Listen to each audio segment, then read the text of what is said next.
ಗಣರಾಜ್ಯೋತ್ಸವದ ಹಿನ್ನೆಲೆಯಲ್ಲಿ ಬೆಂಗಳೂರಿನ ಲಾಲ್ಬಾಗ್ನಲ್ಲಿ ಇಂದಿನಿಂದ 217ನೇ ಫಲಪುಷ್ಪ ಪ್ರದರ್ಶನವನ್ನು ಆಯೋಜನೆ ಮಾಡಲಾಗಿದೆ.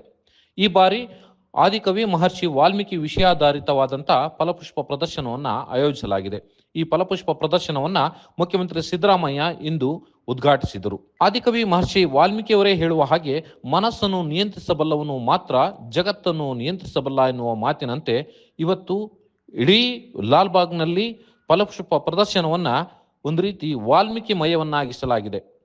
ಇಡೀ ವಾಲ್ಮೀಕಿಯ ಜೀವನ ಚರಿತ್ರೆಯನ್ನು ಆಧರಿಸಿದಂಥ ಎಲ್ಲ ಬಗೆಯ ಚಿತ್ರಣವನ್ನು ಸುಮಾರು 30 ಲಕ್ಷ ಫಲಪುಷ್ಪಗಳನ್ನು ಬಳಕೆ ಮಾಡಿ ಈ ಶೋವನ್ನು ಸಿದ್ಧಪಡಿಸಲಾಗಿದೆ. ಇಂದಿನಿಂದ ಸಾರ್ವಜನಿಕರಿಗೂ ಕೂಡ ಈ ಫಲಪುಷ್ಪ ಪ್ರದರ್ಶನದ ವೀಕ್ಷಣೆಗೆ ಅವಕಾಶ ಮಾಡಿಕೊಡಲಾಗಿದೆ. ಫಲಪುಷ್ಪ ಪ್ರದರ್ಶನವನ್ನು ಮುಖ್ಯಮಂತ್ರಿ ಸಿದ್ದರಾಮಯ್ಯ ಉದ್ಘಾಟಿಸಿ ಮೆಚ್ಚುಗೆ ವ್ಯಕ್ತಪಡಿಸಿದರು.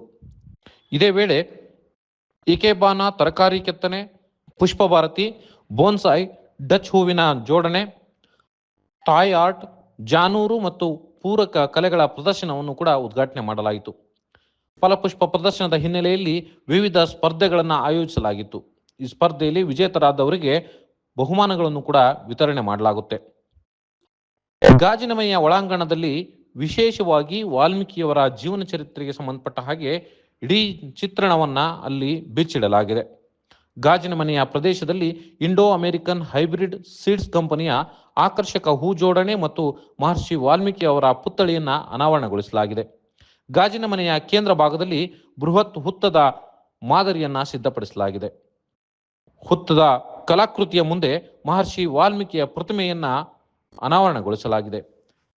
ಗಾಜಿನ ಮನೆಯ ಕೇಂದ್ರ ಭಾಗದ ಎಡಬದಿಗೆ ಮಹರ್ಷಿ ವಾಲ್ಮೀಕಿಯವರ ಆಶ್ರಮದ ಪುಷ್ಪ ಮಾದರಿ ಮತ್ತು ರಾಮಾಯಣ ರಚನೆಗೆ ಮೂಲ ಕಾರಣರಾದ ಸನ್ನಿವೇಶದ ಪ್ರದರ್ಶನವನ್ನು ಕೂಡ ಏರ್ಪಡಿಸಲಾಗಿದೆ. ಇದರ ಜೊತೆಗೆ ಗಾಜಿನ ಮನೆಯ ಕೇಂದ್ರ ಭಾಗದ ಹಿಂದಿನ ಅಂಗಣದಲ್ಲಿ ವಾಲ್ಮೀಕಿ ಪರಂಪರೆಯನ್ನು ಬಿಂಬಿಸುವ ರಾಮಾಯಣದ ನಂತರದ ಕವಿಗಳ ಕಲಾಕೃತಿಗಳನ್ನು ಕೂಡ ಆಯೋಜಿಸಲಾಗಿದೆ.